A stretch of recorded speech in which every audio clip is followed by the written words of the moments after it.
হুমায়ুন আজাদ বাংলাদেশের একজন স্বনামধন্য লেখক এবং প্রখ্যাত ব্যক্তিত্ব।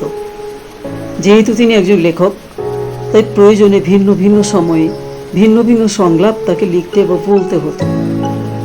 এই সংলাপগুলোকেই আমরা আজ দেখব।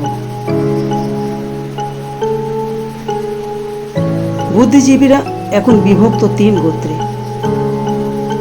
ভণ্ড, ভণ্ডতর এবং ভণ্ডতম। বাঙালি আন্দোলন করে সাধারণত ব্যর্থ হয়, কখনো কখনো সফল হয়, কিন্তু সফল হওয়ার পর মনে থাকে না কেন তারা আন্দোলন করেছিল। মসজিদ ভাঙলে আল্লাহর কিছু যায় আসে না, মন্দির ভাঙলে ভগবানের কিছু যায় আসে না, যায় আসে শুধু ধর্মান্ধদের। ওরাই মসজিদ ভাঙে, মন্দিরও ভাঙে।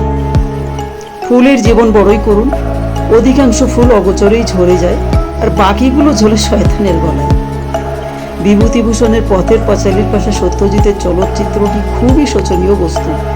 ওটি তৈরি না হলেও ক্ষতি ছিল না, কিন্তু বিভূতিভূষণ যদি পথের পাঁচালী না লিখতেন তাহলে ক্ষতি হতো সভ্যতার। মার্ক্সবাদের কথা শুনলে এখন মোল্লারাও খেপে যায় না, সমাজতন্ত্রের কথা তারা সন্তোষের সাথেই শোনে, কিন্তু শরীরের কথা শুনলে লম্পটরাও ধর্মযুদ্ধে নামে। পৃথিবীতে রাজনীতি থাকবেই, নইলে ওই অপদার্থ অসৎ লোভী দুষ্ট লোকগুলো কি করবে? কথাগুলো শুধুই কি লেখা, নাকি সামাজিক প্রেক্ষাপটে সর্বৈব সত্যি?